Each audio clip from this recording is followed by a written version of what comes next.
നമസ്കാരം. മഹാമുനി അഗസ്ത്യരെക്കുറിച്ചാണ് ഞാൻ പറയാൻ ഉദ്ദേശിക്കുന്നത്. ഇത് സംഗീതം എന്ന് പറയുന്നത് കർണാടക സംഗീതം എന്ന് പറയാൻ ആൾക്കാർക്ക് അറിയാവും. കേരളം തിരുവിതാംകൂറിൽ തിരുവനന്തപുരം ജില്ലയിൽ വസിച്ചിരുന്ന അഗസ്ത്യർ മഹർഷി എഴുതിയ സംഗീതമാണ് ആദ്യമായിട്ട് പറയുന്നത്. ആ സംഗീതം ഇപ്രകാരമാണ് അഗസ്ത്യർ എഴുതിയിരിക്കുന്നത്.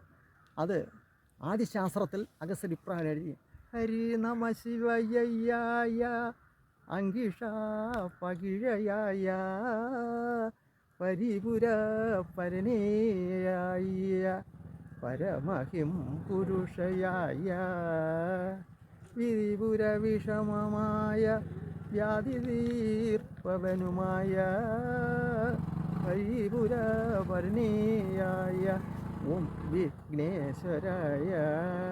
അപ്പോഴത് കണ്ട ഹരി നമ ശിവയായ, ഹരി നമ ശിവയായ. ഇതിന് നമ്മൾ കുഞ്ഞ് ജനിച്ചാൽ ആരാണ് വരുന്നത്. നമ പിന്നെ തരി ന ഇതൊക്കെ സംഗീതം വേണം. തരി കിട്ട വാ കിട്ട വാ എന്ന് പറഞ്ഞുകൊണ്ട് സംഗീതം തുടങ്ങി. എന്ത് കോപ്രായമായ വാക്കുകൾ ഈ സംഗീതത്തിൽ കൂടെ ഉദ്ധരിക്കുന്നു. ഇതിനെക്കുറിച്ച് മഹാമുനി അഗസ്ത്യർ എഴുതിയിട്ടുണ്ട്. അതാണ് സംഗീതം ഹരി നമ ശിവയായ എന്ന്.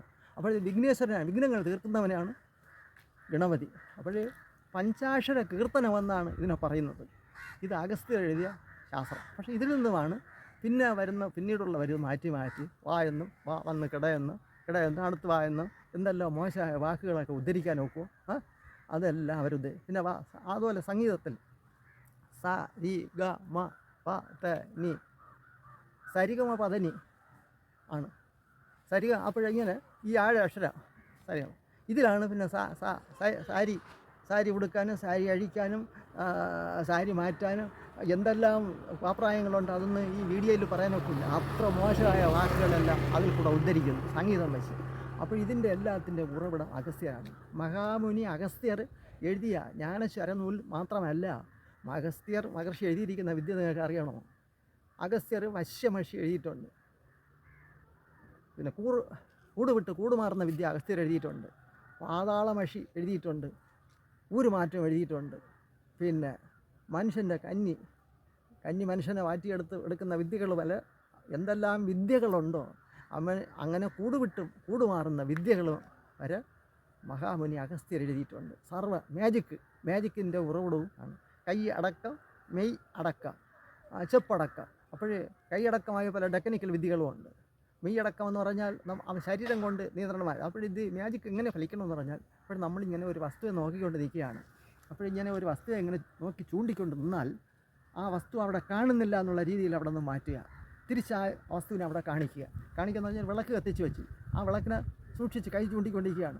വളരെ സമയം കഴിയുമ്പോൾ ഈ വിളക്ക് ഇവിടെ കാണാതെ വരും. പക്ഷേ വിളക്കിനെ തിരിച്ചവിടെ കാണും. പക്ഷേ ഇതിനിടയിൽ കൂടെ ആര് പോയോ ആര് വന്നോ ആരങ്ങോട്ടോ ഒരാളിൻ്റെ അടുക്ക കമാൻഡ് പറഞ്ഞാൽ ഇയാൾ ഒരു ശ്രദ്ധയും പാടില്ല. അങ്ങനെയുള്ള ശ്രദ്ധ ഉള്ളവർക്കൊന്നും ഈ മാജിക് ഫലിക്കില്ല. അതാണ് മഹാമുനി അഗസ്ത്യർ പറഞ്ഞിട്ടുള്ളത്. അങ്ങനെ ഈ മാജിക് വിദ്യയൊക്കെ പഠിക്കണമെങ്കിൽ ഒരു ദൃഢമായ ഒരു നോട്ടം ഉണ്ടായിരിക്കണം. ഇനി ഈ മാജിക് പഠിക്കുന്നവൻ വളരെയേറെ മാജിക് വിദ്യകളൊക്കെ പഠിക്കുന്നവരും സമ്പന്നന്മാരല്ല. പക്ഷെ സമ്പന്നന്മാരിപ്പം സമ്പത്തുണ്ടായിട്ടുള്ളവരുണ്ട്.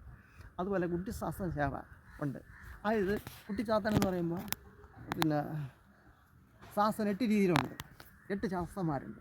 ശാസ്ത്രന്മാർ കരിങ്കുട്ടി ശാസ്ത്രനുണ്ട്. കരിങ്കുട്ടി ശാസ്ത്രൻ, കനകക്കുട്ടി ശാസ്ത്രൻ, അജ്ഞനക്കുട്ടി കളിശാസ്ത്രൻ, ഇങ്ങനെയുള്ള കർണശാസ്ത്രൻ. എന്തെങ്കിലും ഇങ്ങനെ